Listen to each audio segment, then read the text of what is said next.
quiero invitarles todos que están presentes a abrir sus cámaras para que podamos vernos unos a los otros, para que eso no parezca, digamos, algo muy solipsista. Y antes de pasar la palabra al invitado de hoy, decir que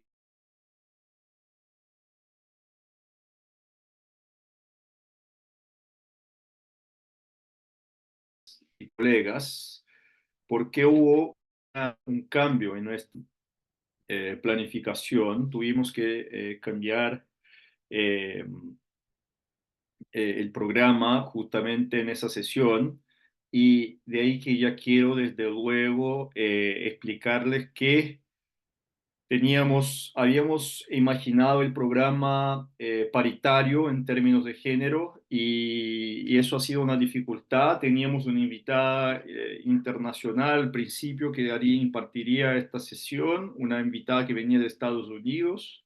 Ella luego trató de, digamos así, pautear el procedimiento de la Universidad de Chile para la compra de su pasaje, entonces hubo ahí digamos, un conflicto de jurisdicción y luego no fue posible traerla a Chile y después luego también una etnógrafa, una persona, una abogada interesada en la etnografía de Cortes, una latinoamericana que nos había confirmado su presencia hoy y al último minuto, el día lunes, dijo que ya había cambiado de idea y no podía cumplir con lo que con el compromiso académico que habíamos asumido. Y de ahí que quiero, desde luego, agradecer a la disposición del profesor Salvador Chavelson, que efectivamente nos pone en una posición mucho mejor, de hecho, por ser un antropólogo que trabajó con nadie menos que Eduardo Vivero de Castro, el Museo Nacional. Ciertamente nos puede aportar mucho más, puede iluminar mucho más esta sesión y que en una conversación de creo que fueron 2 o 3 minutos caminando por Avenida Alemana en Temuco, que lo llamé por teléfono desesperado y ante ese pedido de socorro, ¿cómo se dice socorro, Salvador? Auxilio, me salvó esa sesión que casi no se realizó y aceptó impartir esta sesión para nosotros. Entonces, de verdad eh, yo no tengo palabras, estoy enteramente Entré grato como suplente. como su... Entré como suplente ahí para que siga el juego. Exactamente. Entonces, un suplente, digamos así, que entró Lionel Messi de suplente. Entonces, quiero decir que espero que esta sesión marque claramente que, que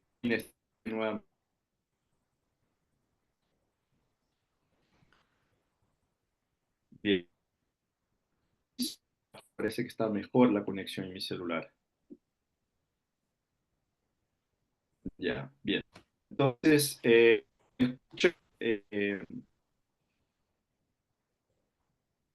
firmen, por favor.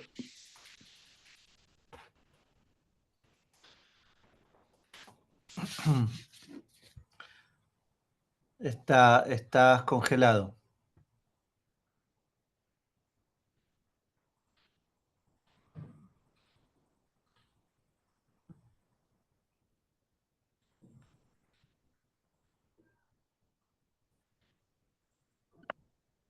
Ya, les pido entonces que cierren las cámaras,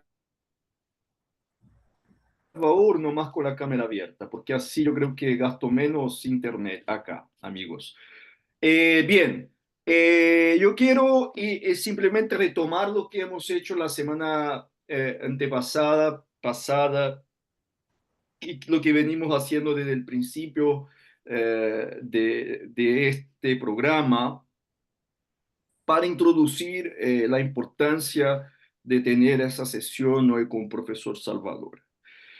Tenemos aquí tanto abogados que están interesados en dar rendimiento eh, a preguntas que vienen, por ejemplo, a preguntar eh, por si la doctrina jurídica no es determinante en los resultados que logramos, los resultados logrados eh, eh, por la práctica jurídica. Entonces necesitamos técnicas suplementarias para determinar qué es lo que define esos resultados, ¿no? Tenemos personas que también están interesadas entre los miembros de este taller, los alumnos mentoreados, en entender de que si el derecho no es autónomo y lógico, necesitamos tener herramientas para desvelar cuáles son las fuerzas sociales que operan de verdad al moldear el derecho. Y tenemos también gente interesada en entender de que si ya que el derecho no es autónomo y tampoco neutral, debemos tener formas de medir, de identificar quiénes pierden, quiénes ganan. eh, y las últimas sesiones hemos pensado a partir más por desde adentro del derecho, eh, lo que es distinto, lo que sería, digamos, la visión pragmatista jurídica sobre los estudios sociojurídicos. Pero hoy la perspectiva que será privilegiada de derecho y sociedad de hoy, derecho y sociedad como algo que tiene, está dentro y está afuera del derecho, justamente hoy vamos a privilegiar la perspectiva que viene de afuera. Y es esa la perspectiva que adopta el profesor Salvador, que es doctor en antropología, es antropólogo por la Universidad de Buenos Aires, y doctor en antropología. Voy a resumir aquí el currículum del profesor Salvador para no perder más tiempo en el Museo Nacional. Eh, pero también quiero aquí subrayar el rol que más bien político, el compromiso político y yo creo que eso ya da un tono de la visión que vamos a discutir hoy de lo que es la etnografía, qué se trata eso, qué es lo que es eso, el compromiso del profesor Salvador con el proceso constituyente, que él ha sido el etnógrafo, el proceso constituyente boliviano. Entonces, espero que esta sesión pueda juntar eh, más interés, pueda despertar más interés en los alumnos respecto a quienes piensen el derecho, traten de comprender el derecho, aún siendo abogados como yo, más que practicar el derecho, ¿no? Y como antropólogo legal, como me identifico, una de las cosas que yo realmente espero recordar en mis estudiantes es que yo quiero traer de vuelta a los seres humanos a la sala de clase. Quiero mostrar que el derecho trata de personas y de eso, por eso el logotipo del programa Derecho y Sociedad, un libro con un humano al medio, ¿no? Esa fue la idea que nos inspiró. Eh, entonces, hoy creo que es importante entender eh, cómo la gente misma imagina y piensa el derecho, más que cómo el derecho eh, es leccionado en nuestras cátedras de derecho dogmático, ¿no?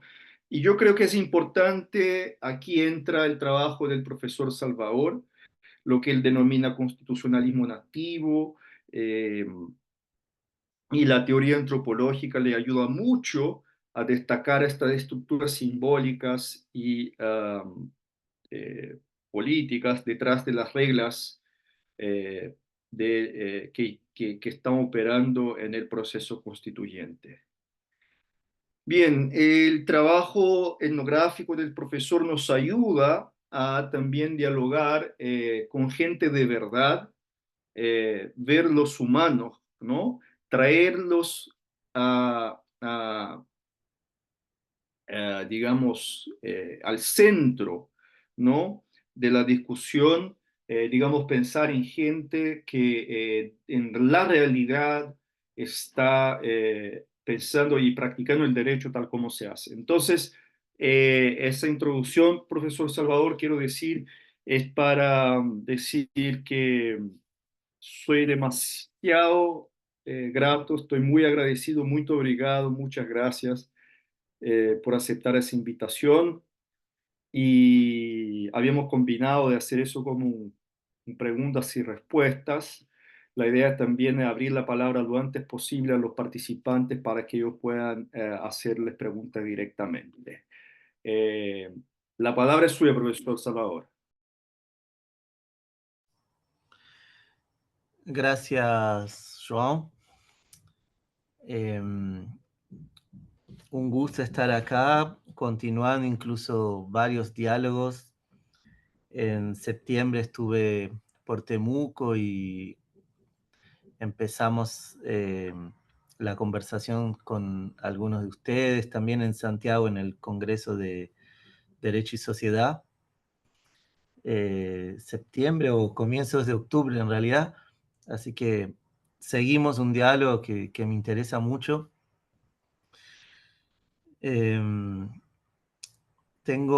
Tenemos poco tiempo, yo tengo hasta las 12, tenemos 40 minutos, entonces lo que podemos hacer es una media hora quizás de comentarios míos o intercalando con las preguntas de João y después dejar un tiempo para escucharlos también a ustedes. Lo que pensé en traer es una discusión sobre cosmopolítica,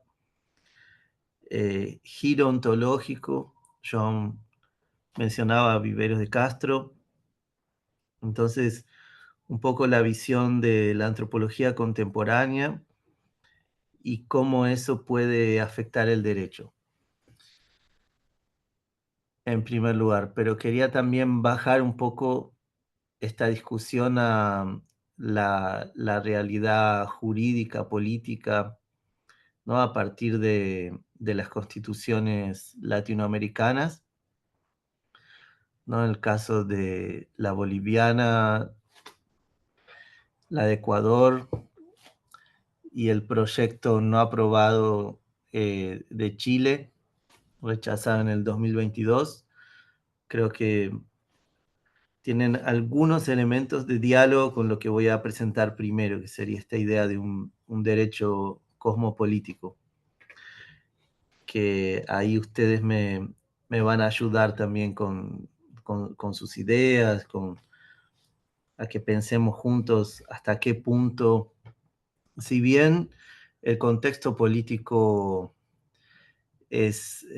fue adverso, ¿no? En Bolivia, quizás más que en Chile y en Ecuador, donde sí había una mayoría, pero si uno piensa dentro de la mayoría también, no es una mayoría eh, indígena o lo que podemos decir cosmopolítica, ya voy a explicar ese concepto, sino sectores y tensiones que tienen que ver con bloques sociales donde hay posiciones estatales, fuerzas que tienen vínculos con el mercado, sindicatos, con una visión más tradicional quizás de, de los límites que el derecho puede superar, ¿no? En un paradigma plurinacional o de dar voz a no humanos, ¿no? Y quería empezar con esta paradoja de lo humano. Joan dice cómo llevar lo humano para el derecho, entendiendo que el derecho a veces se enclaustra, queda alejado de la sociedad, pero hay una provocación que viene de estas discusiones de la antropología y especialmente desde el mundo indígena, cuando el mundo indígena se vuelve un actor relevante, ¿no?, en el pensamiento político y del derecho, el movimiento es de salir de lo humano, ¿no? Porque si uno piensa la tradición occidental, es heredera de la modernidad y del humano en el centro, ¿no? Ahí había un movimiento progresista, digamos así, donde la religión salía de la escena política y la ciencia ponía al humano y a los sentidos, a lo sensorial, en el centro de la experiencia en el mundo, ¿no? Tanto en lo político como en lo científico. La modernidad pone a la razón humana en el centro. Pero si pensamos en los desafíos del antropoceno, justamente donde el problema es el papel del humano destruyendo el planeta, ¿no?, de cómo lo humano afecta la, eh, la estratosfera y afecta eh, geológicamente el planeta. Entonces, estamos viendo que necesitamos menos humanos, no más humanos. Y coincidentemente, ¿no?, con la ruina de la modernidad y sus dicotomías y sus formas de entender las instituciones, su forma republicana, su forma individualista, su forma liberal, vemos que emergen filosofías de la tierra, filosofías eh, comunitarias, ¿no?, y de sociedades que no tienen lo humano en el centro, ¿no? Lo humano en el centro es la idea, también la prepotencia humana, de que la naturaleza y el planeta está a su disposición. Y los pueblos tradicionales vemos cómo lo humano está interrelacionado con otros seres, ¿no? Seres no humanos y con una visión de la naturaleza donde la relación entre sociedad y naturaleza es diferente, ¿no? En primer lugar, no están totalmente separadas como en el pensamiento moderno, sino que la sociedad incluye seres no humanos, incluye seres de la naturaleza. Entonces, la crítica del antropoceno, de la catástrofe generada por la modernidad, hay un autor que es Jason Moore, que habla no de antropoceno, sino de capitaloceno. Porque no es de cualquier hombre, ¿no? Es el hombre en el capitalismo el que generó la crisis del antropoceno, donde vemos en cualquier lugar del planeta hoy partículas de uranio y de uso de energía nuclear, o sea, el, la huella del hombre ya está en todo el planeta y de su destrucción, la contaminación, la toxicidad. Pero bueno, entonces antropoceno, capitaloceno, otro autor postcolonial, Chakrabarty, dice, de hecho, no todos tenemos la misma responsabilidad, entonces hablar de antropoceno hay que pensar de qué hombre estamos hablando. Y un poco respondiendo a este problema de época, a esta crisis de época, como decía, aparecen el pensamiento desde la tierra, de la comunidad, otras formas, que es lo que entiendo como cosmopolítica. La idea de cosmopolítica es un concepto de Isabel Stangers, una filósofa belga, pero también aparece en el trabajo de Arturo Escobar, antropólogo colombiano, Marisol de la Cadena, antropóloga peruana. Es un concepto que ayuda a entender este pensamiento que en realidad está en la gente, en las comunidades, No necesitamos autores porque justamente el desafío también es ese, ¿no? Entender cómo se piensa afuera de la modernidad, afuera del capitalismo.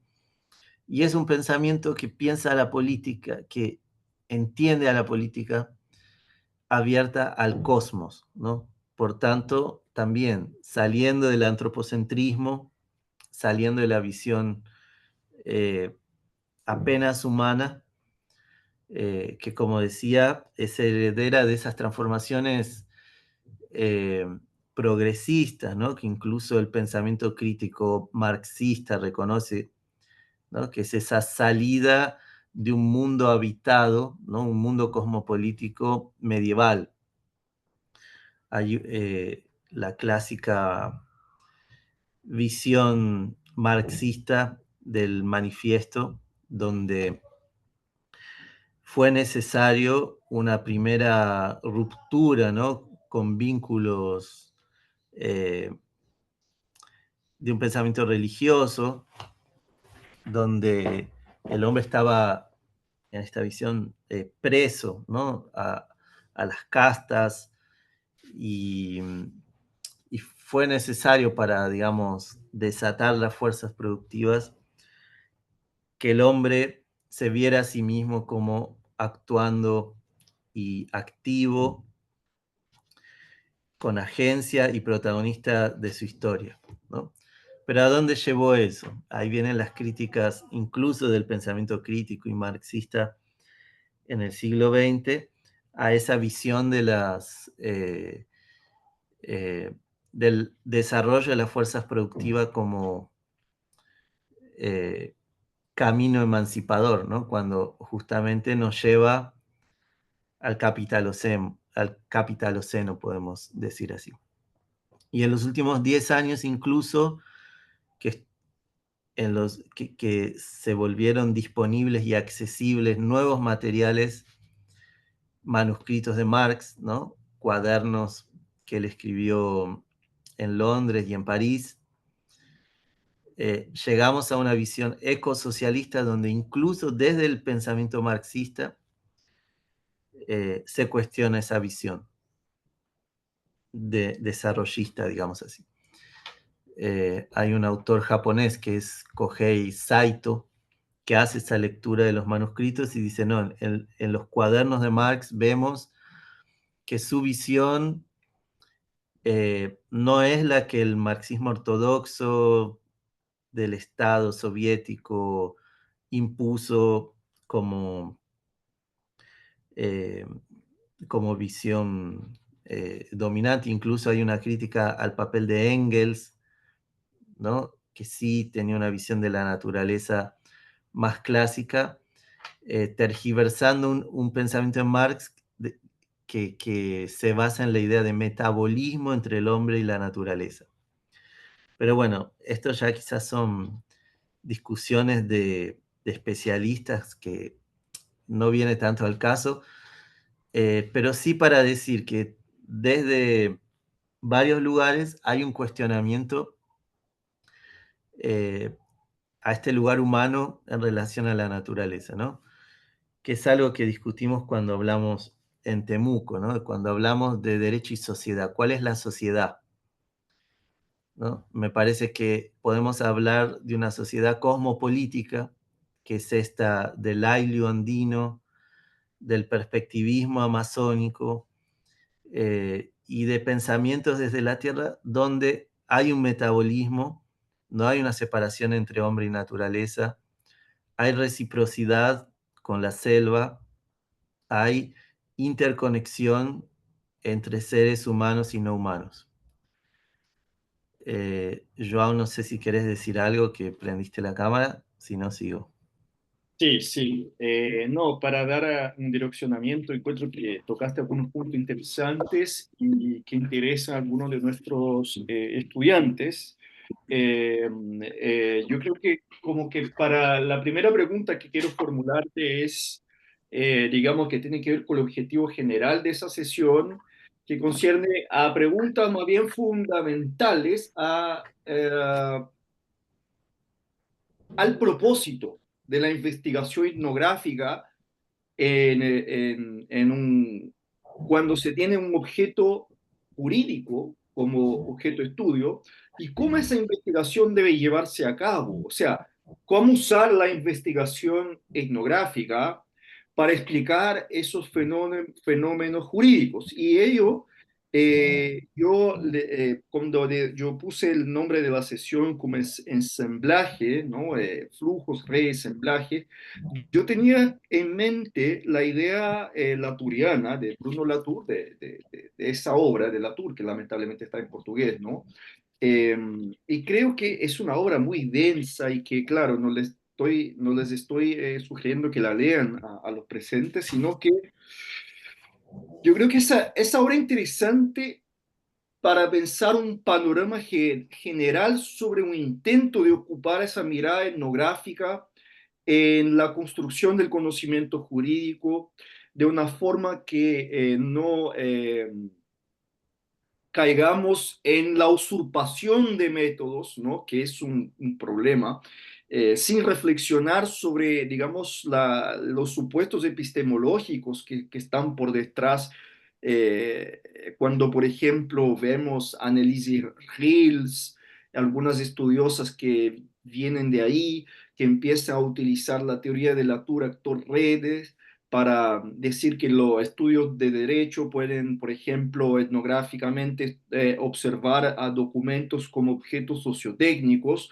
Yo lo que quiero decir que esto en realidad es una visión incompleta y que el propio Latour no considera el derecho un objeto sociotécnico, sino más bien él explora en qué medida existen relaciones que sean suficientemente específicas como para que se las llame jurídicas, entre comillas, ¿no? Y que puedan, digamos, agruparse para conformar un dominio, digamos, especial de la vida humana que pudiésemos denominar un orden jurídico, ¿no?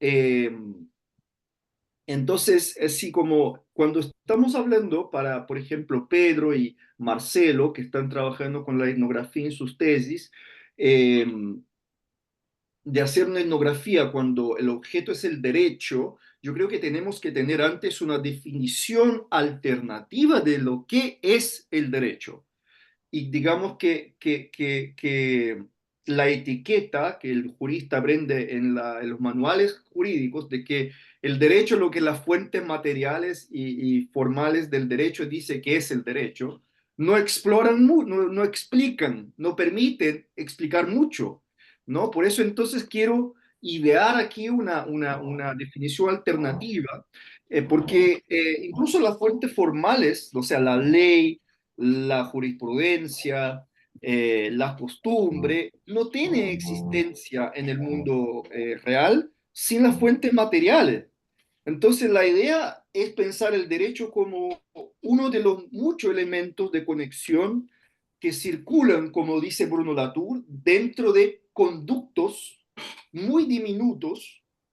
Y entonces debiésemos pensar las fuentes del derecho como cuerpos colegiados ensamblados y que, eh, y aquí estoy ocupando un autor de una obra que se llama Latour y el pasaje del derecho, Latour and the Passage of Law, que levanta un problema interesante de que si las visiones, las definiciones de derecho, como esas que le presenté, esas visiones, esas definiciones institucionalizadas del derecho, dicen de forma muy vaga que el derecho es, digamos, el conjunto de fuentes, no nos permite distinguir el derecho muy bien de lo que es la moral, la religiosidad, la costumbre, convenciones sociales ampliamente aceptadas, eh, programas políticos, ideologías.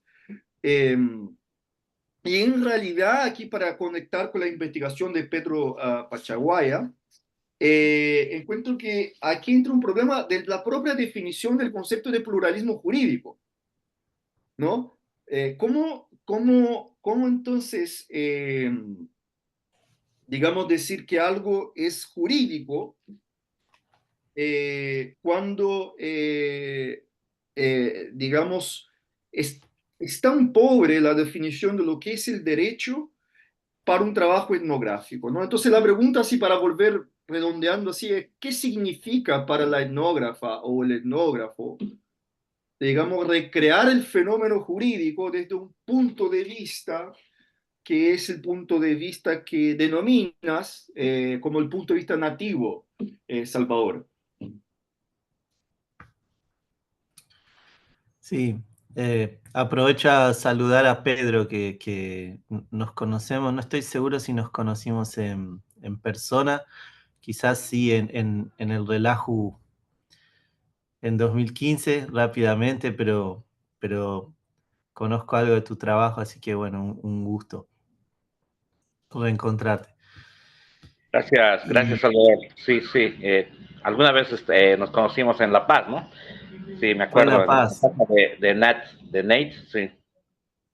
Ah, Yo mira, estaba sí, trabajando el tema, precisamente haciéndole el trabajo de que tan acertadamente publicaste, ¿no? Sobre la etnografía del Estado plurinacional. sí, después yo encontré unos artículos tuyos sobre justicia comunitaria, pero bueno, me gustaría saber qué fuiste elaborando, en qué andas. Así que bueno, por medio de Joan podemos intercambiar un día mensajes y te escucho también cómo va tu investigación. Pero respondiendo a Joan, ¿cómo llevar esto para la etnografía? ¿Cómo, yo creo que de hecho la provocación metodológica que el propio Joan hace y la antropología hace cuando se mete, digamos, en ambientes poco habituales como es el de la institucionalidad estatal o los procesos constituyentes, es justamente eh, la capacidad o sensibilidad para ver eso que está afuera, ¿no? Eso que recorre el adentro, pero que viene de afuera. Eh, la pregunta del afuera, que es una pregunta Foucaultiana, a veces tiene que hacerse con cuidado, ¿no? Porque ¿qué está fuera hoy del capitalismo globalizado? ¿Qué está fuera de la modernidad? Es fácil confundirse, ¿no? Con una idea de, de una falsa externalidad, porque lo que vemos del funcionamiento del capitalismo es que todo es incorporado, todo se vuelve mercancía, eh, incluso discursos políticos radicales, incluso formas como las de la comunidad, etcétera, ¿no? Eh, entonces, pero la etnografía, ¿no? Confiamos que es lo que tiene capacidad de no imponerse como una teoría o una ciencia a los casos, ¿no? A los casos estudiados, sino al contrario, la posibilidad de que el caso estudiado ilumine la teoría. O sea, ¿dónde está la teoría? No viene de un centro académico, no viene de un autor renombrado, no viene de afuera. La teoría viene de adentro. El intento etnográfico para pensar el derecho es eso, cómo eh, distintos puntos de vista, incluso no humanos, ¿no? Como yo decía, cosmopolíticos, permiten eh, cuestionar un derecho estatal, un derecho eh, mononacional, monocultural o incluso multicultural, ¿no? Ahí podemos citar eh, el concepto de multinaturalismo que en esta discusión aparece, ¿no? ¿Qué es el multinaturalismo? Eh, es un concepto que incluso Latour retoma de Viveros de Castro y de su estudio del perspectivismo. El perspectivismo es una forma de hablar de un animismo indígena, de un pensamiento que se encuentra entre pueblos amerindios de los más variados, ¿no? Incluso Viveros de Castro trabaja con pueblos de la Amazonia, de las tierras bajas brasileras, pero su concepto ya viene viajando bastante, ¿no? Investigadores mexicanos lo encuentran en Mesoamérica. Hay un artículo de Tristan Platt donde dialoga de forma instigante, ¿no? Entre tierras altas y tierras bajas, como desde el Ailio, desde la transformación chamánica, ¿no? Humano-animal, se puede encontrar más allá. Pero, ¿qué es básicamente? La idea que en lugar de haber una única naturaleza, que es la concepción moderna, la concepción de que multiculturalista también, de que la naturaleza es una sola y lo que varía son las visiones que los pueblos tienen sobre ella, ¿no? Entonces, tanto desde el relativismo cultural como desde la idea multiculturalista, tenemos una naturaleza y muchas culturas. Y lo que muestra Viveros de Castro es que en el pensamiento indígena esto se invierte. No hay una idea de un origen común natural como es el mito, dice él, naturalista del origen de las especies que se van diferenciando, sino que la capacidad subjetiva que nosotros asociamos a lo cultural está diseminada entre seres no solo humanos, e incluso no humanos. La capacidad de tener una perspectiva, una cultura, digamos, o humanidad, es algo que está en disputa en la selva amazónica y en otros lugares, ¿no? Cuando un cazador se encuentra frente a frente a un jaguar, hay un choque de perspectivas, ¿no? Así piensan los indígenas. Si prevalece la perspectiva indígena humana, el cazador se lleva al jaguar y lo reparte como alimento. Pero, ¿qué pasa si la perspectiva del jaguar se impone? Es una cuestión de visual, no solo de disputa física. Si la perspectiva del jaguar se impone, la humanidad es la del jaguar, ¿no? Y el que aparece como presa a ser comida es el humano. Entonces, la sangre humana, desde el punto de vista del jaguar, es cerveza, ¿no? Así esto aparece en mitología indígena, pero ¿por qué estoy trayendo esto? Esta perspectiva de subjetividad en disputa, ¿no? Disputa humana y no humana, que es primero cosmopolítica, nos lleva a una visión de multiplicidad de la naturaleza. La idea entre humanidad y naturaleza no es única, la moderna, sino que hay muchas. Esto tiene que ver con una disputa entre ontologías. Y este es el multinaturalismo. Entonces, eh, cada comunidad, cada ser tiene una idea de naturaleza y lo que es común es la capacidad de tener una visión subjetiva humana, ¿no? Entonces, esto que lo retoma Latour cuando él cuestiona la llamada constitución moderna, la división moderna entre naturaleza y sociedad, ¿no? Y decíamos antes, cuando hablamos de derecho y sociedad, ¿de qué sociedad hablamos? Bueno, también de esta, una sociedad en disputa de visiones humanas y no humanas, de un multinaturalismo donde, y en el contexto del antropoceno, esto vuelve, ¿no? Porque la visión moderna es la que generó el antropoceno. Entonces, el multinaturalismo, ¿no?, que es lo que retoma Latour de Viveros de Castro, es pensar más allá de la idea de una naturaleza, la naturaleza moderna a disposición del hombre, ¿no?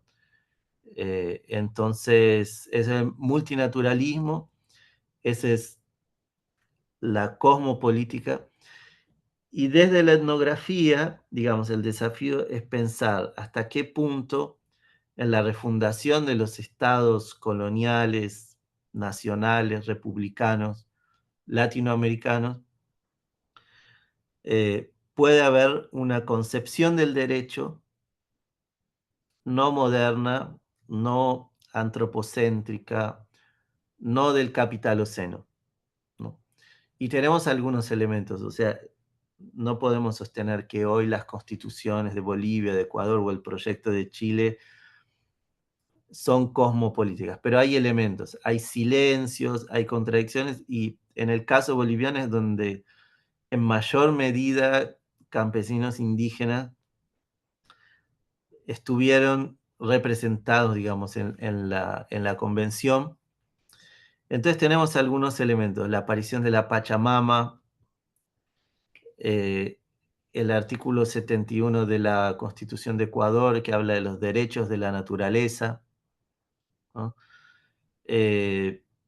Lo plurinacional en una de sus posibilidades, digamos, nos lleva a esto, ¿no? A cuáles son las visiones de las naciones, no solo una cuestión jurídica administrativa, tampoco de estados nacionales como era en la Unión Soviética, una confederación plurinacional de naciones estatales, sino comunidades, ¿no?, con sus visiones, con sus epistemologías, que a través de la inclusión de algunos conceptos, buen vivir, vivir bien, suma camaña, Pachamama, o en la disputa jurídica ligada a luchas anti-extractivistas hoy en América Latina, que buscan con esta idea de la subjetividad en disputa, pensar en los derechos de ríos, de montañas, ¿no? Acá entra trabajo de Marisol de la Cadena, ¿no?, de una comunidad en defensa de los apus y los ancestros que hacían que una montaña no pueda ser considerada un queso gruyère y destruida por la minería, ¿no? Entonces, tanto por cuestiones ambientales del enfrentar el antropoceno, como desde visiones cosmopolíticas que se articulan en las luchas territoriales, ¿no?, se abre camino a otro derecho, ¿no? Es difícil, ¿no?, pensar también enfrentar el antropoceno desde el derecho o desde la política republicana, ¿no? Entonces, de hecho, son más provocaciones, desafíos, pero nos hablan de disputas reales, disputas en el territorio, en el pensamiento político, en la idea de indianización, descolonización, y es hoy donde algo del pensamiento, digamos, emancipatorio también de la actualidad se encuentra, ¿no? La famosa frase de que es más difícil pensar el fin del capitalismo que el fin del mundo, nos lleva a eso, ¿no? ¿Qué tenemos hoy? No tenemos un movimiento anticapitalista, pero sí hay discusiones que nos permiten entender la crisis de la modernidad, la crisis del capitaloceno, ¿no? Con algunos elementos que traen las comunidades, que traen las luchas socioambientales, y volviendo a la etnografía, ¿no? Cuando acompañamos procesos políticos, desde la etnografía tenemos ese desafío, ¿no? No hay teorías preelaboradas que van a ser llevadas a un territorio específico, adaptadas a la realidad chilena del Gualmapu, de la ciudad del Alto, sino al contrario, cuáles son los derechos, las prácticas jurídicas, las formas de hacer ley, de hacer justicia de las comunidades, ¿no? ¿Cuáles son esas prácticas? ¿Hasta qué punto pueden entrar en un espacio institucional sin dejar de ser lo que eran, ¿no? El desafío de la justicia comunitaria, el desafío de la plurinacionalidad, ¿no? Con sus trampas también.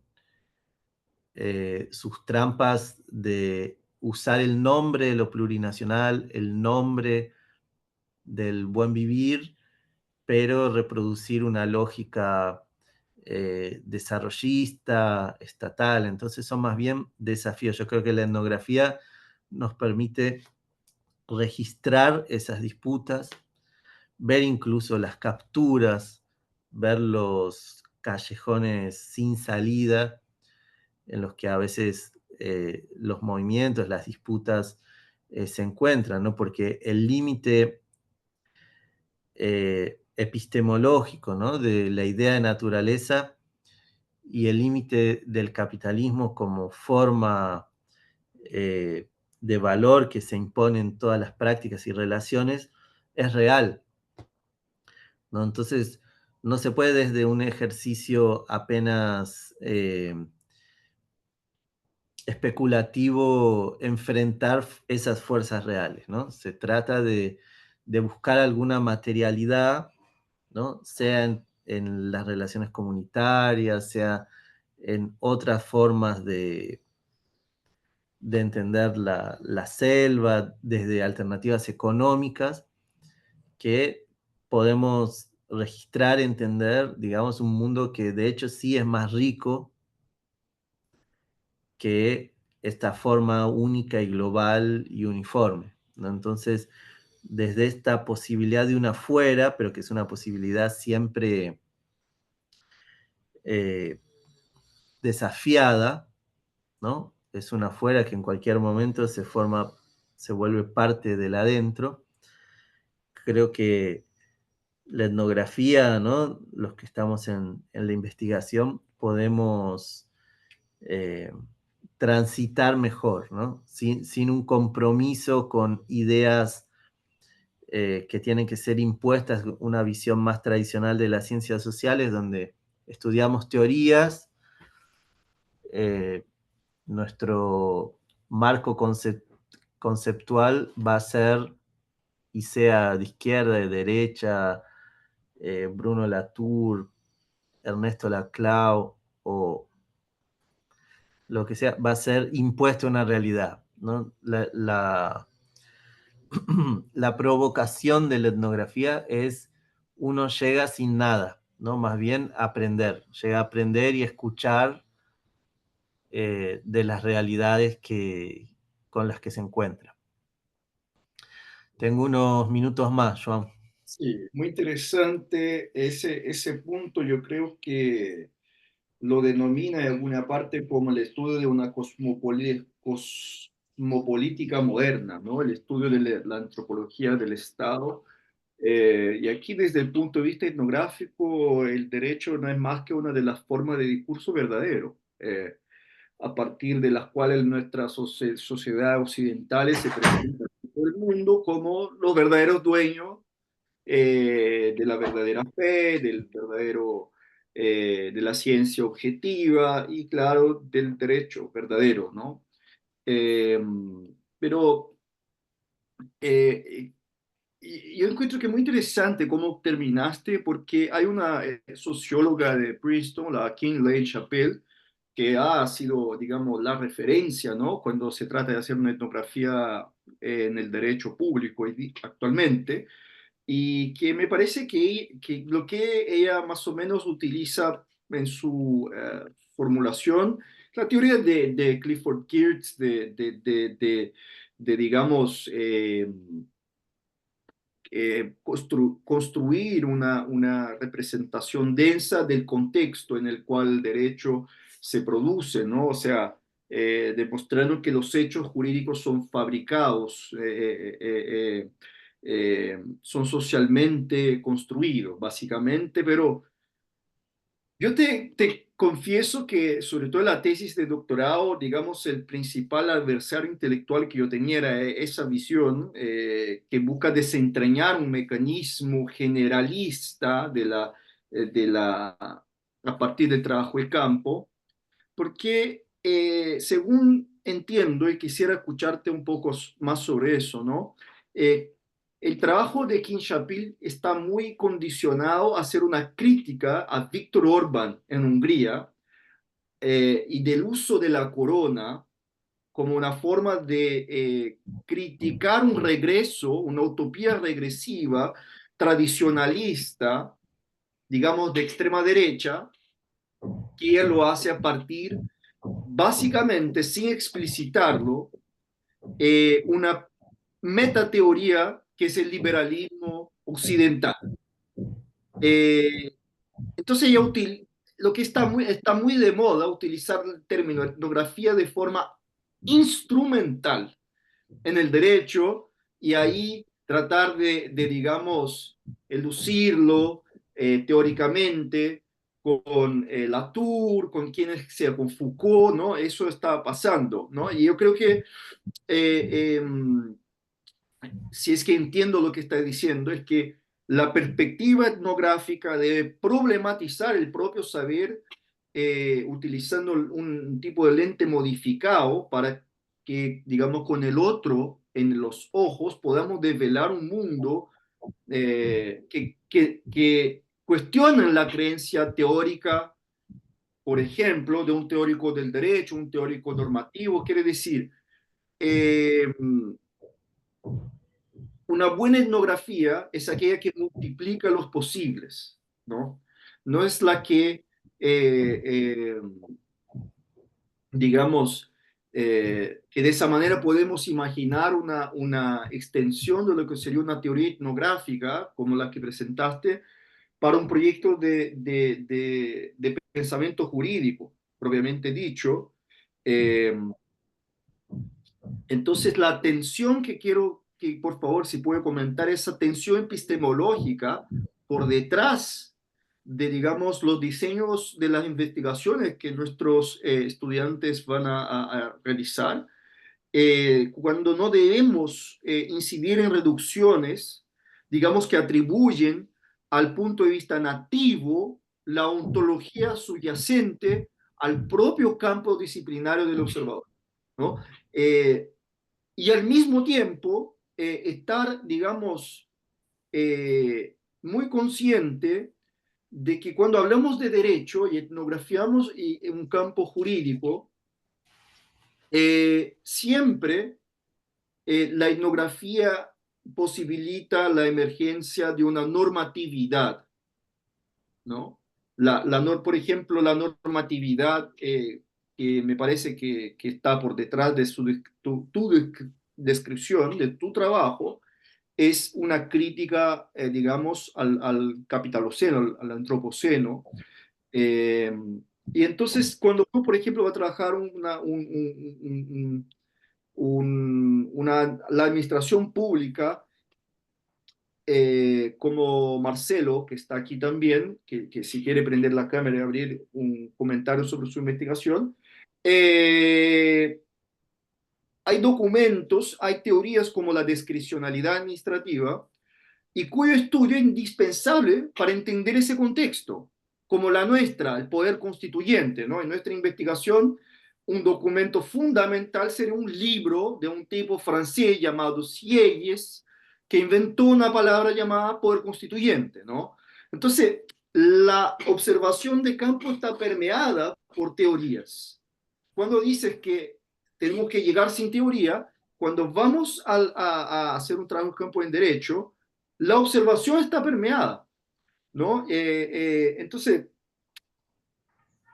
la pregunta es más bien por dónde empezar, ¿no? ¿Cómo lograr desde el punto de vista de nuestros alumnos, hacer un trabajo de campo en un magíster, un doctorado, que relacione la etnografía con las teorías marco, que están, digamos, presentes, ¿no? En el trabajo de campo, porque yo no sé, yo creo que eso es como la gran dificultad y la gran crítica que yo hago en esos trabajos como de Kim Chappell de utilizar la etnografía con un buen punto de vista, que yo estoy de acuerdo, que hay que criticar a Víctor Orbán y a los tradicionalistas que buscan una regresión utópica a un mundo de las tradiciones y la corona, pero ella reduce eso como, mira, son unos irracionales, una derecha tradicionalista,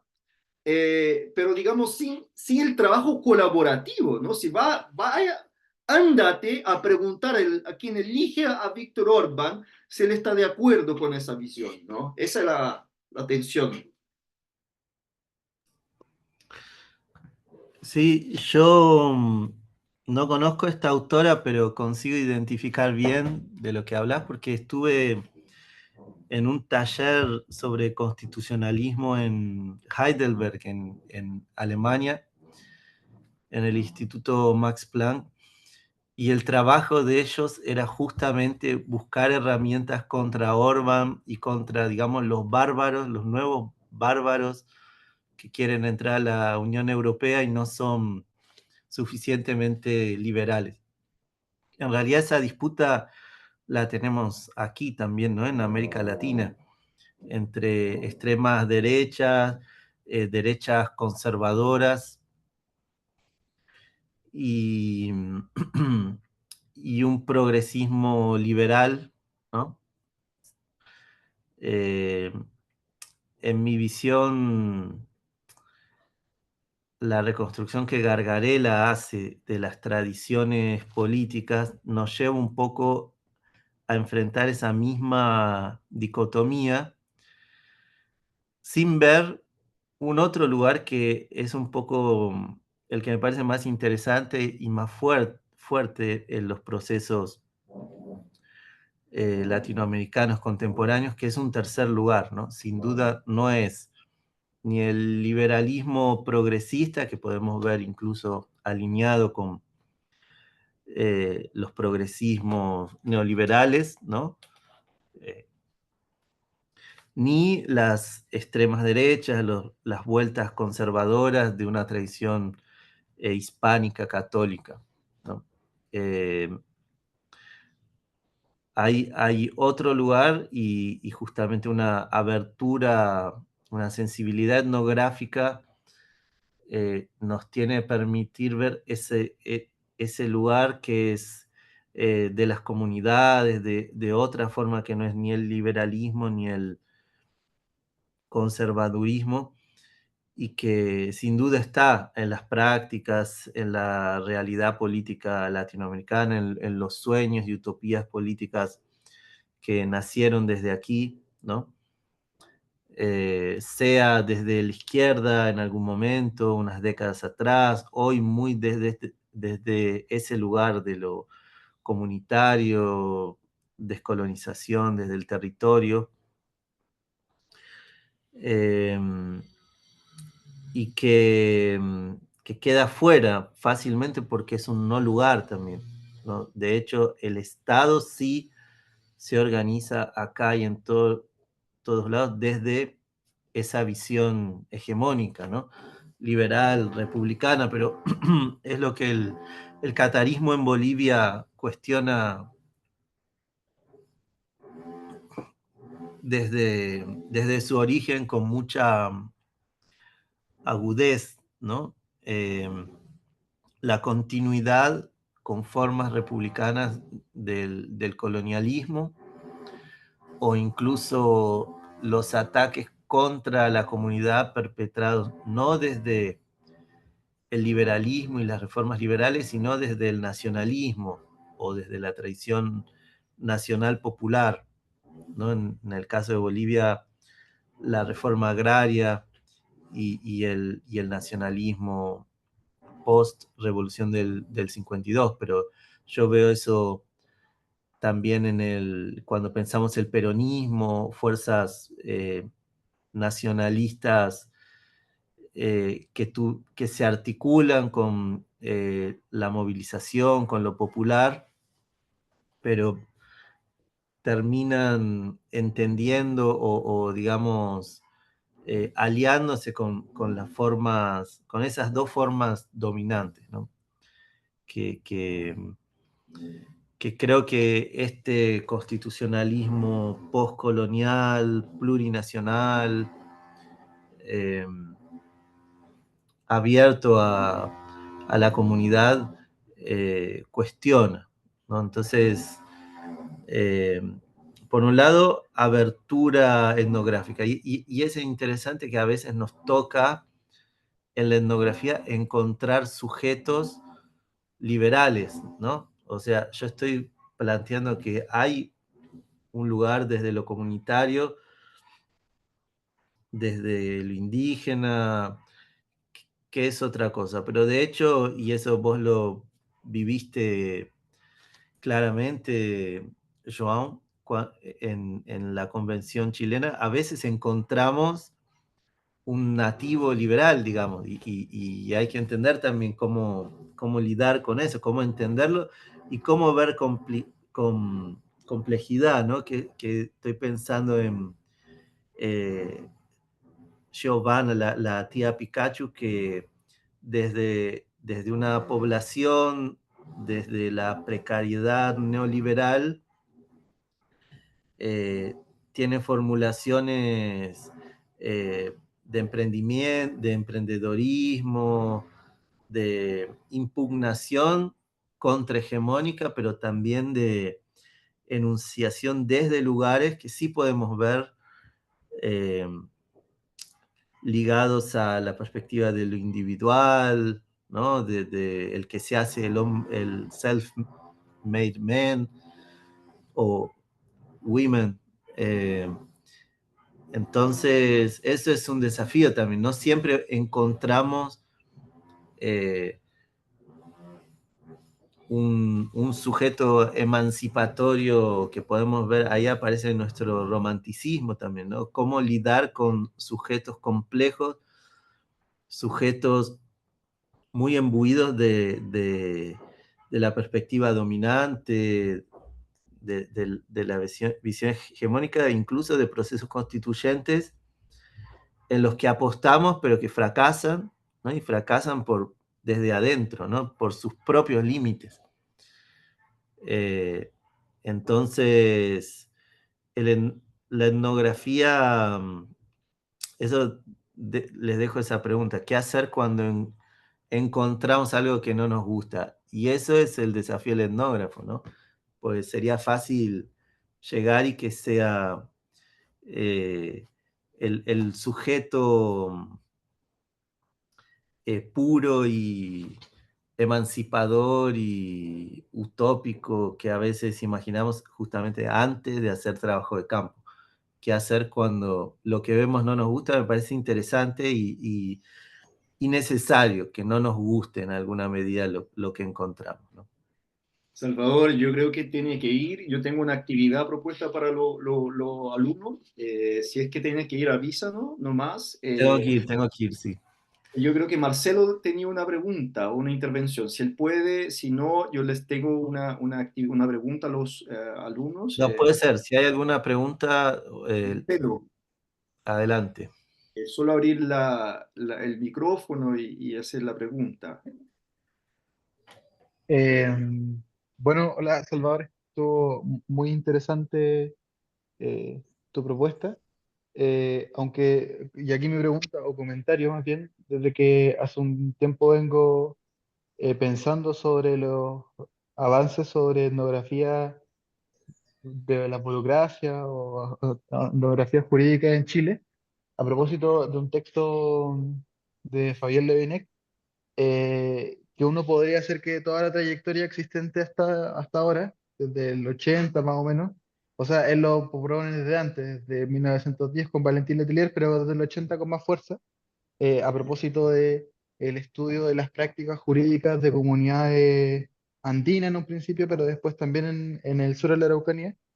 Eh, pero también detrás de eso eh, hay como, o se me vino a la cabeza cierto sesgo claro, ese texto, de, A ver, de no veo. Estaba en chiquito, a ver.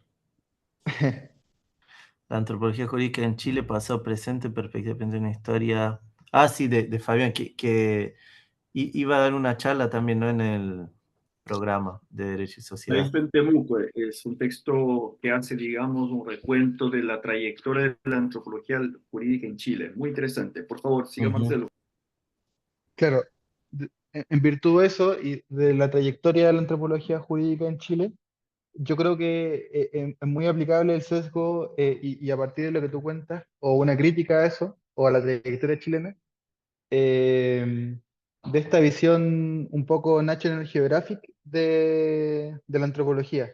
Esto de entender que las prácticas culturales solo existen o solo pueden existir para el estudio de la combinación entre el derecho y la antropología en comunidades indígenas particulares.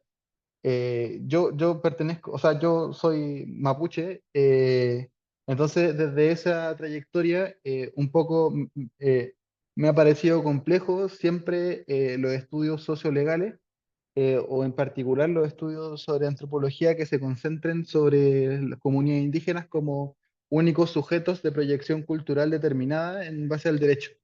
Y desde ahí como, y en particularmente de otras lecturas también me ha parecido más bien interesante interrumpir ese tránsito en la antropología jurídica chilena y ver un poco más a propósito también de, lo comentaban con Bruno Latour, con ese estudio del Consejo de Defensa del Estado, o con Leticia Barrera, si no me equivoco, esto de la etnografía de las Cortes. Eh, entonces, no sé cómo, y yo sé que también han hecho ustedes un trabajo sobre etnografías de asambleas constituyentes o convenciones constitucionales, como sea el nombre en su distinta variante política, pero me gustaría un poco que hablaras sobre, con lo que te quede de tiempo, como de esa otra vertiente sobre la cual estudiar la antropología jurídica, la antropología burocrática, si se quiere, la etnografía burocrática. En virtud también, si quieres responder a esta crítica también, como también es plausible. Pero eso, igual, de todas maneras está muy interesante la discusión. Actualmente en la ONG FIMA, no sé si la conoces, que de medio ambiente, justamente estamos discutiendo sobre el antropoceno y el constitucionalismo. Seguramente saquemos un libro el próximo año sobre eso. Pero sí, muy interesante. ¿Desde dónde dijiste? Modatima, no, No, de FIMA, ONG FIMA. FIMA. Sí, tengo que dejarlos, tengo que llevar a mis hijos a la escuela, tenía hasta las 12, pero estoy abierto a continuar esta conversación, eh, escucharlos más también, si quieren combinar otro día. No se preocupe, Salvador. De hecho, el punto de Marcelo parecía haber sido combinado conmigo, porque yo justamente él empezó con lo fundamental para lo que sería empezar un trabajo etnográfico, que es lo que quiero hacer un ejercicio de ese esfuerzo por valorar su posicionalidad. Y él dijo, yo soy mapuche. Y eso es lo que yo creo que es el paso número uno de la, digamos, ahí entra en la metodología, ¿no? Que incluso tú me ayudaste a pensarla de esa forma, en alguna conversación que tuvimos y con otros antropólogos que me auxiliaban durante mi trabajo de campo, que lo fundamental es la reflexionalidad, ¿no? La reflexividad, reflexionar sobre el campo, pero sobre cómo el campo y cómo se relaciona tu experiencia con los hallazgos en el campo, ¿no? Entonces, gracias, Salvador. Voy a seguir ahora haciéndole una indagación en esta clave a los que están presentes. De verdad, fue excelente nuevamente. Espero que sigamos conversando. Y ahora pido bueno, muchas gracias, que me voy a buscar Y sus, lo llevar único, su- un breve comentario para responder a Marcelo, o más bien una recomendación, ¿no? Pido disculpas por no poder quedarme más, eh, pero me parece que desde ese posicionamiento mapuche hay algo interesante que incluso vemos desde afuera de Chile, ¿no? Estaba escuchando estos días una conversación entre Silvia Rivera y María Galindo en Radio Deseo, está en YouTube, y ellas también, ¿no? Analizando los límites de lo plurinacional, del Estado, de la propia idea de Bolivia. Para que lo encuentres, se llama Existe Bolivia, la conversación. Ellas remitían a la experiencia mapuche, a la fuerza de la experiencia mapuche.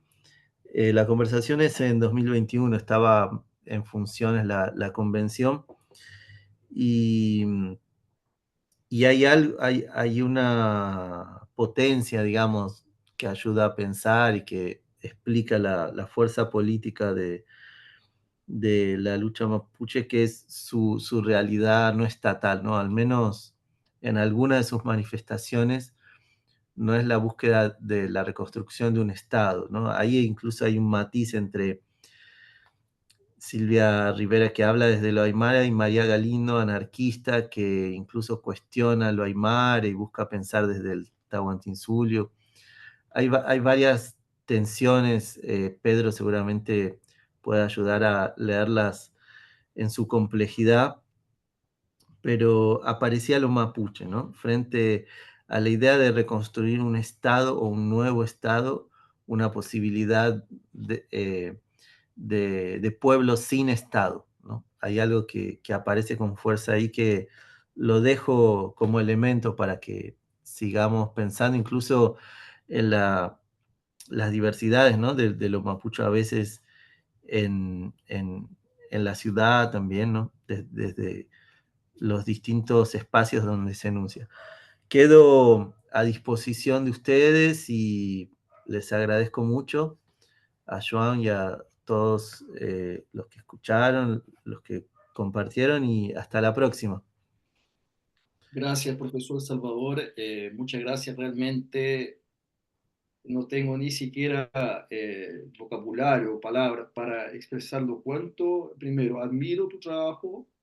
Segundo, lo importante que ha sido en mi propia trayectoria intelectual haber dialogado e interactuado con tu trabajo. Y tercer lugar, esta amistad que estamos desarrollando, esta amistad intelectual y esa apertura que ha, digamos, salvado el programa Derecho y Sociedades en la Universidad de Chile al haber aceptado nuestra invitación así tan encima de la hora. Muchas gracias, profesor Salvador.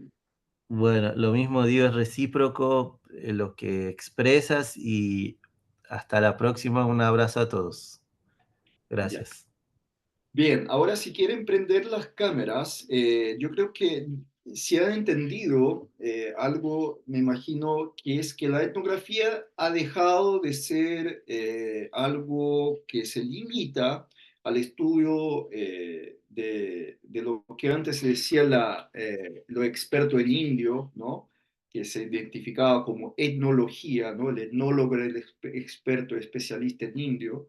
Y en la medida que, digamos, todas las formas de racismo y de colonialismo se han ido desdibujando a partir sobre todo de los trabajos de Lévi-Strauss, y la etnografía empieza a, digamos, a servir en otros campos, hoy es claro que, y eso es más reciente en el derecho, pero que la etnografía en alguna medida nos ayuda a suplementar a investigaciones que ocupan otras perspectivas epistemológicas, ¿no? Entonces, uno, es que la etnografía, esa idea es básicamente observar in situ, ¿no? El fenómeno que uno está estudiando, y tal como ese fenómeno se construye, ¿no? Como dice Latour, cómo se hace, eh, así como de la propia perspectiva de la investigadora,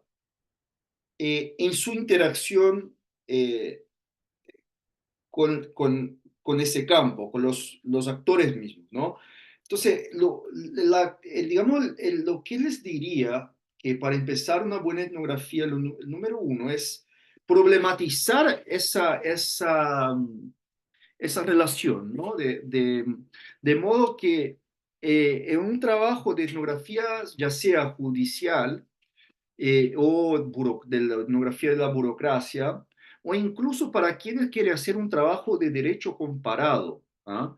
Que hay un autor que recomiendo a los que quieren hacer trabajo comparado, que se llama Gunther Frankenberg, que tiene un trabajo llamado Comparación Legal Crítica, pero lo que sí, cualquiera de estas, digamos, posturas va a exigir una reinterpretación del propio, digamos, sistema jurídico del investigador que investiga a partir de una posición. Eso se llama posicionalismo, posicionalidad, eh, que es, digamos, una técnica de interpretación de hechos culturales que se ha desarrollado en la antropología, ¿no?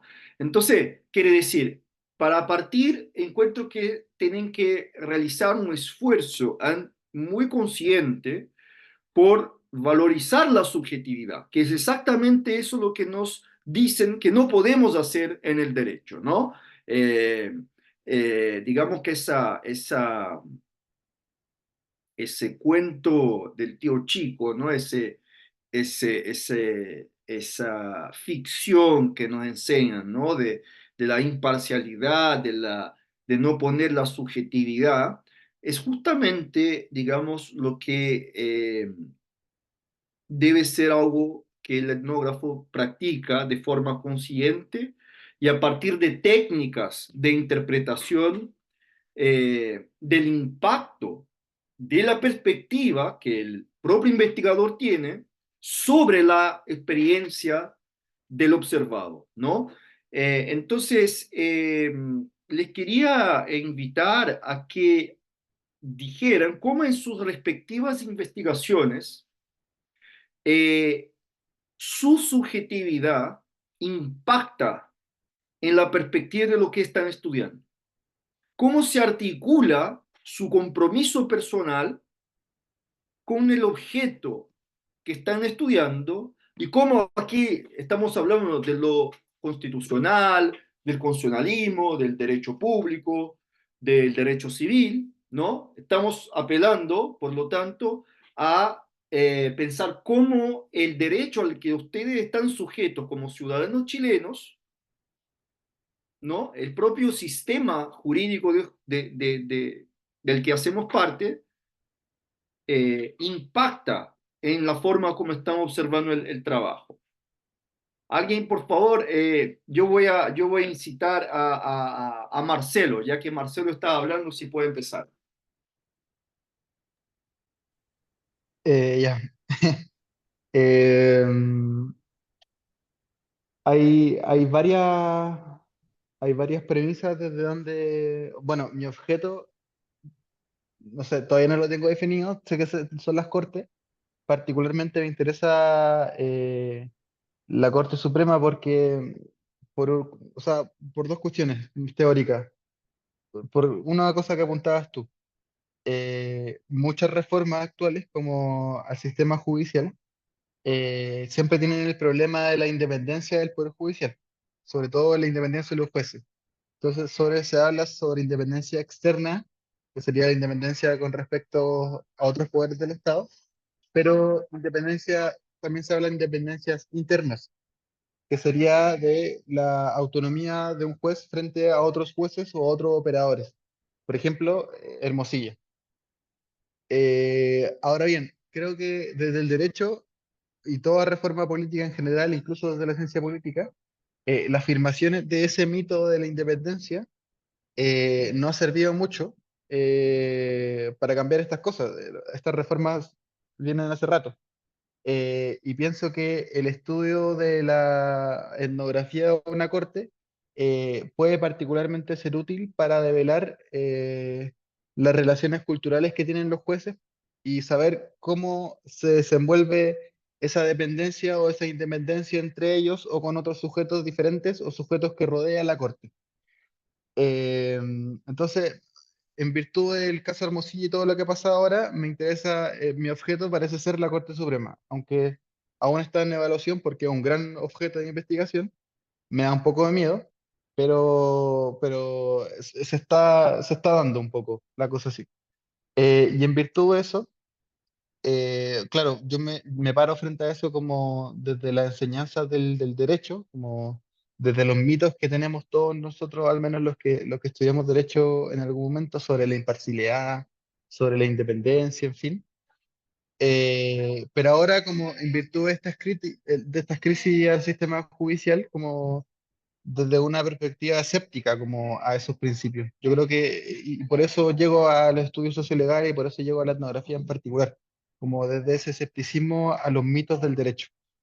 Eh, pero y el problema ahora, en relación mía con el objeto, y que yo creo que es un problema de Leticia Barrera en su libro sobre etnografía de las Cortes, es justamente ver que la corte es, o verla como un espacio judicial, eh, solamente en el entramado del edificio de la corte, y no el espacio judicial más allá de la corte. Entonces me estoy enfrentando como que el objeto de estudio no me basta solo, como, no me basta solamente con ir a trabajo de campo a la Corte Suprema en sí mismo, sino que también ese espacio judicial se desenvuelve afuera de la corte, en los cafés que están afuera, o en Santiago pasa muy interesante, algo muy interesante que me interesaba trabajar en un momento, que era la vinculación de los cafés con piernas con la profesión jurídica. Por ejemplo, el Juzgado Civil de Santiago tiene 3 cafés con piernas al lado donde transitan muchos abogados. Entonces, hay muchas cosas del derecho que transitan, el espacio judicial que transita fuera de las cortes, pero que finalmente también repercute al interior de la corte. Entonces, esas son mis proyecciones con respecto a mi espacio, objeto de estudio, desde la etnografía. Muy interesante, Marcelo. Yo creo hay que explorar los cafés con pierna. Tienes que meterte ahí. Peligroso, no sé si tienes pareja, no le va a gustar quizás si la tienes, pero interesante que durante mi trabajo de campo en la Convención Constitucional, que está en el centro de Santiago, enfrente al ex Congreso Nacional hay un café con piernas también, ¿no? Interesante que la localización de los cafés con piernas está alrededor de las instituciones del Estado. Yo creo que, mira, la perspectiva que puede adoptar puede ser esa de que yo creo que me equivoqué, incluso en mi tesis de doctorado, no la haría de la misma forma, que es pensar el documento jurídico como un artefacto, que más o menos como algo como hace Leticia Barrera, Dorothy Smith, que hacen los de la etnografía institucional, como la Constitución como un documento mandón, ¿no? Un documento, un papel, que yo puedo hacer una etnografía, incluso de un título de compra y venta, de yo miro ese documento y lo observo como un artefacto humano y veo la disposición de la formalidad del documento, los timbres, etcétera, qué está por detrás de ese artefacto, ¿no? Pero yo creo que en tu caso, tú tienes el trabajo propiamente laturiano en manos para hacerlo, que es pensar algo más, digamos, tu trabajo tiene una vocación superior, intelectual, de pensar en qué forma, bajo qué formalidades el derecho existe entre nosotros en la sociedad chilena. Y ahí está el equívoco de las carreras, del manual, de la carrera fijada en el manual, la memorización de la ley, etcétera, que pensar que dentro del derecho solo hay derecho, que digamos la teoría lumaniana sociológica del cierre, de la clausura del sistema jurídico, y que en realidad un abordaje laturiano que va a mostrar que ese es el mito fundacional del Estado o del derecho, del Estado de Derecho, que dentro del derecho hay derecho, pero en realidad dentro del derecho está el diario del lunes, están las conversaciones del pasillo, están los cafés con piernas, está la negociación de votos, está todo eso que, digamos, el trabajo de purificación que nos enseñan en las universidades para operar a la máquina del derecho, termina invisibilizando y desdibujando. Entonces, lo que quiero decir es que es un gran error intelectual y también normativo desde el punto de vista de la política de la imposición del derecho, porque eh, no sabemos, no tenemos ninguna pálida idea de cómo el derecho funciona realmente y esperamos que el derecho pueda funcionar como el imperio de la ley. Entonces, tu trabajo es muy interesante si pensar en clave de la forma particular de existencia del derecho. ¿Cómo existe? ¿Cuál es la forma, cuál es la ontología del derecho? ¿No? ¿Cuál es la... Y ahí yo diría que Latour estaría de acuerdo con digamos, la crítica que tú haces al trabajo de estudiar una corte solo dentro del edificio, como hace Leticia Barrera. Porque quizá lo más importante esté afuera, en el kiosco que viene del diario más importante del país, quizás. Y Latour tiene algo muy interesante que dice que una institución jurídica, ¿no? Estoy leyendo, traduciéndolo acá. O sea, nada que se refiera a una institución del derecho, una institución jurídica, un códex, un vademecum, una toga, un diario oficial, un documento, un artefacto auténtico del derecho, un edificio de una corte constitucional, una notaría, un abogado incluso, o un juez, nada de eso debe estar presente a priori para que el derecho exista. Nada de eso debe estar presente para que el derecho exista. El derecho existe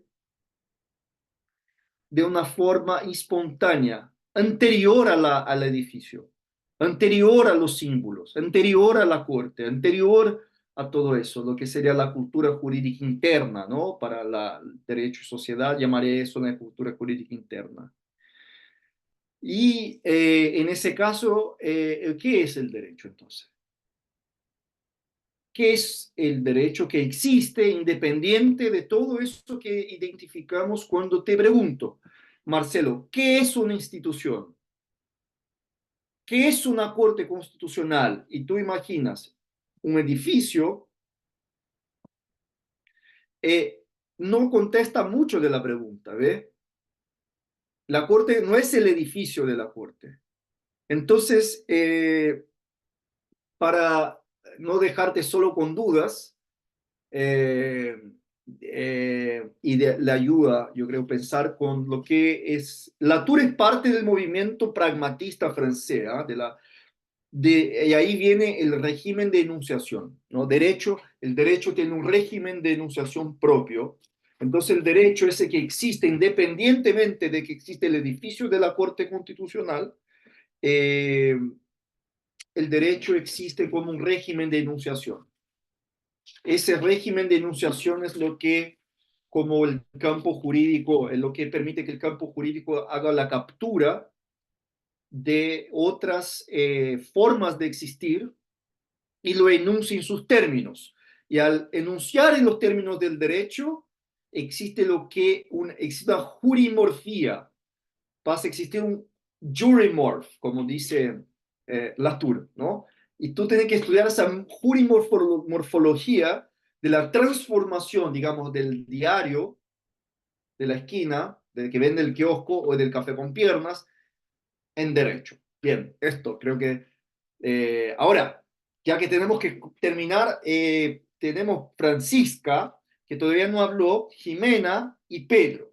Si quiere, Francisca, comentar, porque yo creo que tu trabajo va más allá, es como está un poco más lejano de esa discusión, pero ¿cómo una visión personal tuya, cómo la subjetividad impacta en lo que estás estudiando? Ancha la mona. No puedo, no puedo, estoy manejando, No se perdón, perdón, perdón. preocupe. Ya. Jimena o Eh, Pedro, Pero Pedro. también para ir cerrando, ¿no? Solamente una cosa, creo que la provocación que nos pone Latour es bien difícil porque el derecho está montado como tú lo has dicho para purificar. Y nosotros estamos denunciando que no, pero lamentablemente no está montado para aceptar la presencia de estas entidades, de estos otros procesos, no está montado para eso. Entonces, va a ser difícil, no, es difícil que podamos entrar en su juego, ¿no? Podamos entrar en su juego porque precisamente no es para entrar, no es el derecho no se ha hecho para jugar con esto, no está montado para jugar con esto. Y eso no lo digo yo, sino es hace tiempo ya se ha denunciado, como hace 100 años se ha denunciado el positivismo, ¿no? El positivismo está para eso. Entonces es bien complicado. Yo creo que Latour denuncia eso, denuncia cómo se constituye esta máquina purificadora, pero ahora, ¿qué hacemos? O sea, ¿vamos a seguir con eso? Es decir, vamos a seguir, si ya sabemos que está ahí y sabemos que no va a cambiar, por más que le digamos, señor derecho, usted no es autónomo, no es derecho puro, no, así no es, ya te va a decir, pero no va a cambiar, no cambia, no está montado para cambiar, porque el momento que cambie, deja de ser derecho como tal, deja de ser.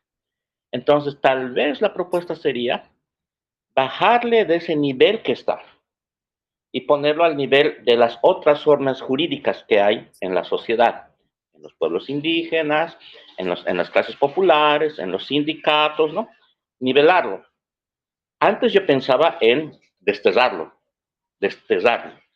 pero creo que por ahí tampoco, porque siempre va a estar. Pero entonces hay que quitarle poder, hay que quitarle poder y ponerlo al nivel, porque ahorita como está, no puede, no tiene esa capacidad, porque no ha sido montado para eso. Una metáfora que uso siempre es, el derecho es monoteísta. ¿Y qué es el monoteísmo? Es no aceptar la existencia de otras cosas. Ese es su principio y valor principal. Es monoteísta. En cambio, los otros sistemas parece que son politeístas. Te aceptan la existencia de otras formas de verdad. Te aceptan. Pero mientras el derecho siga siendo monoteísta, nosotros vamos a seguir siendo pieza jurídica de su razonamiento. El trabajo que hagas tú, Joao, el trabajo que haga Salvador, va a ser una pieza jurídica de su razonamiento. Y no al revés. Solamente eso. No, es muy buena la provocación. De hecho, yo estoy de acuerdo. Encuentro, y a mí no me gusta, por ejemplo, asumirme como un laturiano, pero que digamos que lo que más me interesa en el trabajo de Bruno Latour es bajar la expectativa, que los abogados y los sociólogos de lo social, como diría Latour, o los antropólogos del mundo indígena, tienen sobre, no se preocupe, Francisca, no se preocupe.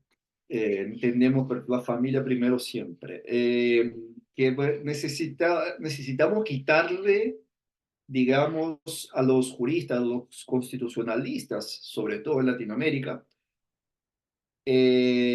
digamos, el conjunto de tesoros que les confiamos de una manera muy imprudente al tratar, digamos, la Constitución como algo que nos llevaría a resistir y nos separaría del caos, de la barbarie, de la anarquía primitivista, digamos, esa inflación de expectativas. Yo la comparto, Pedro, sobre el derecho, eh, sobre todo respecto a la Constitución y el proceso constituyente, que es mi objeto de estudio, y que realmente solemos atribuirle al derecho virtudes que son imposibles,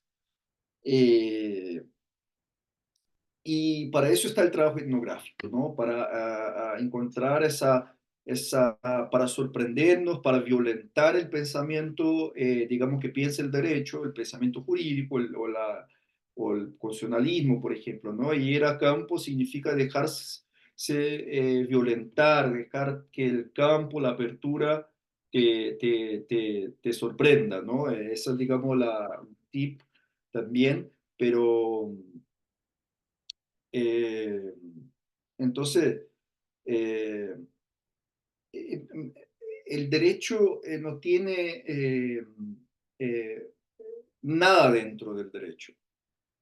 Eso es lo que tú dices. Somos todas piezas que nos movemos dentro del tablero del derecho. Pero hay un régimen de enunciación que los realistas jurídicos americanos, si quieren encontrar aquí una cita muy interesante de Oliver Wendell Holmes. Aquí está, tengo el libro, de hecho, está en ese libro, ¿no?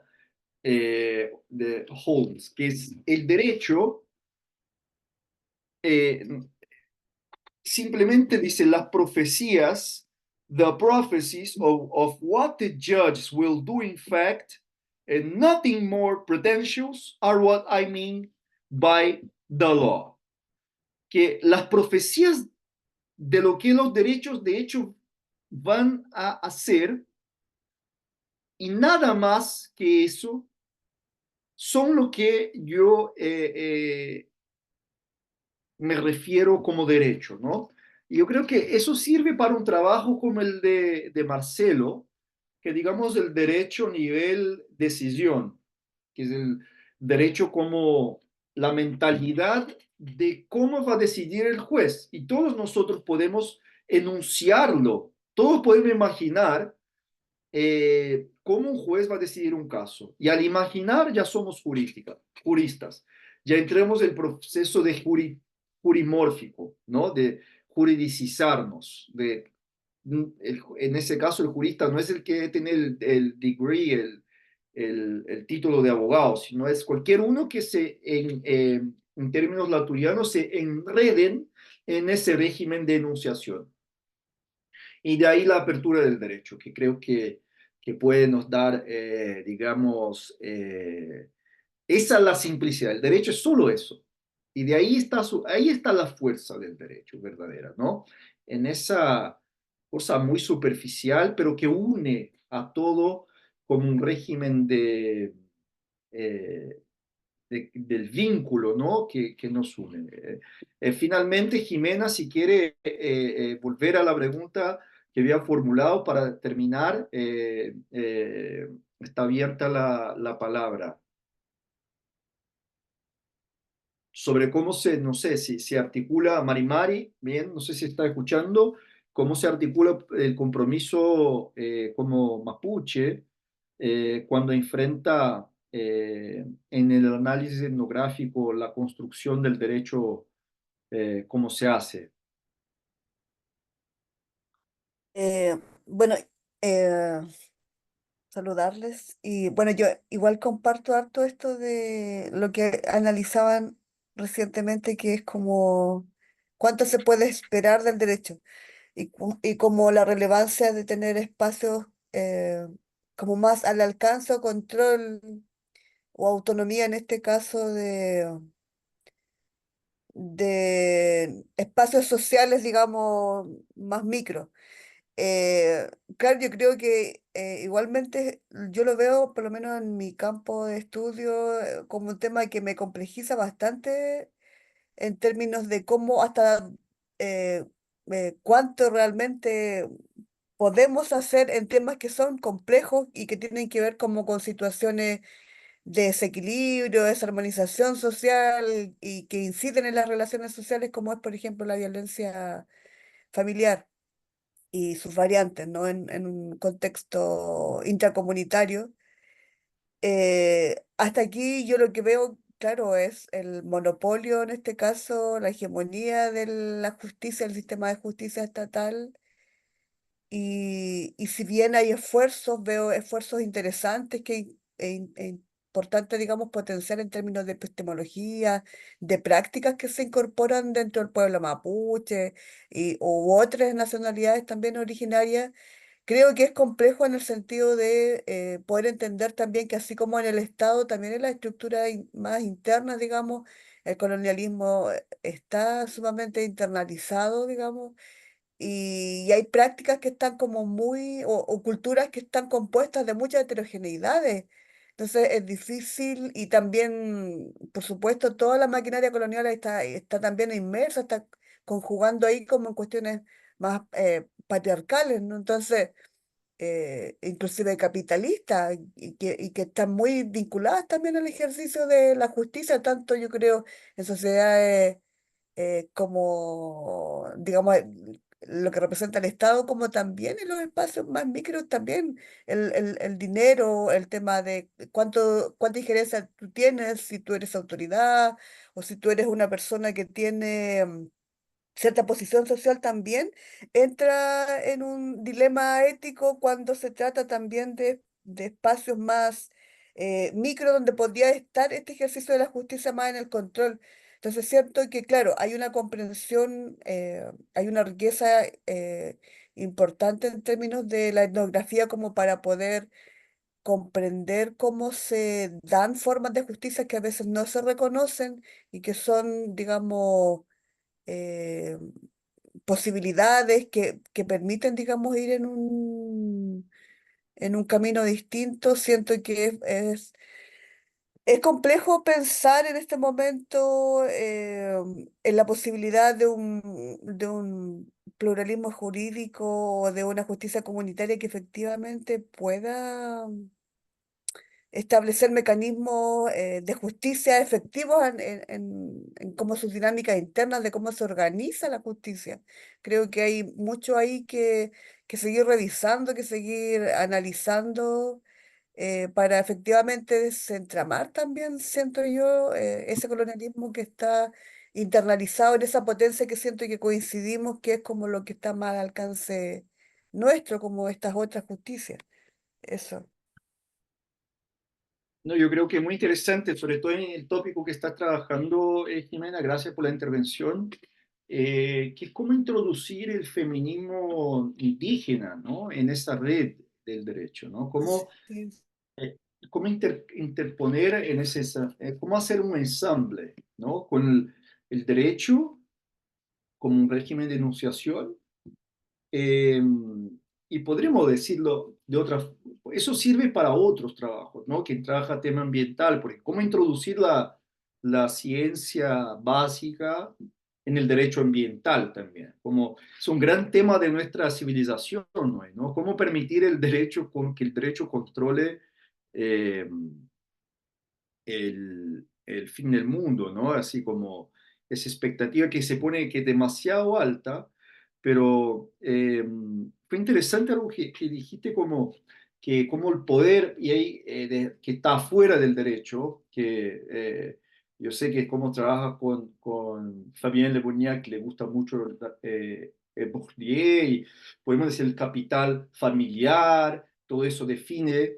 digamos, de afuera, pero impacta en la enunciación del derecho, más allá de la disputa interna en el campo.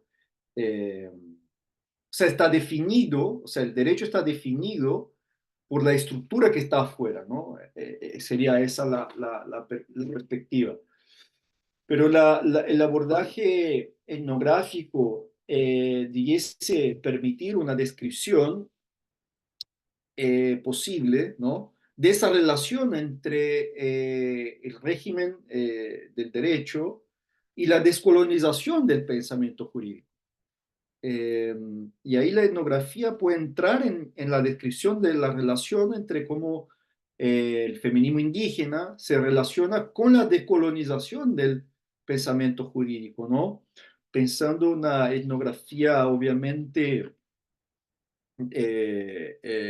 metodológicamente exigente, como esa que el profesor Salvador Charleson expuso, ¿no? Esa donde la tarea propiamente etnográfica está en no reducir el punto de la referencia ajena, ¿no? El, a las condiciones de existencia eh, de otros mundos posibles a las nuestras condiciones de existencia, a nuestra propia referencialidad, eh, sino que más bien buscar abrir un campo, ¿no? En el cual la multiplicidad de existencias pueda existir y obligue la reformulación de la actuación en el campo del derecho.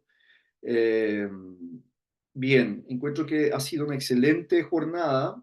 Eh, Podemos imaginar ya una continuidad eh, a la vista de que los trabajos parecen muy interesantes. Eh, Me interesa leerlos, sobre todo, y decir así finalmente que esa perspectiva etnográfica que estamos pensando como lo que viene de afuera, ¿no? Eh, Debe resistir a lo que, sobre todo, algunos intelectuales norteamericanos y los que se van a entrenar en Estados Unidos, eh, recientemente han utilizado, digamos, para el término etnografía. Y me impresiona porque, claro, hay mucha gente que piensa que porque está en inglés es bueno, porque viene de Estados Unidos es mejor, pero yo he estado en clases en Latinoamérica y en Estados Unidos y les puedo asegurar que eh, en nuestro continente lo que se produce mucho mejor, mucho más está adelantado respecto a, a lo que se hace en el norte, ¿no? Por eso que Viveros de Castro denomina una movida ilegal en el tablero etnográfico, que es muy común ver en los etnógrafos institucionales norteamericanos y europeos, que es utilizan de forma instrumental la etnografía sin un compromiso, sin, digamos, esa comprensión de no reducir, de, digamos, de no traicionar la epistemología que subyace, que significa mirar el mundo desde, o mejor, desde el ojo del otro, eh, buscar comprender otros mundos posibles, ¿no?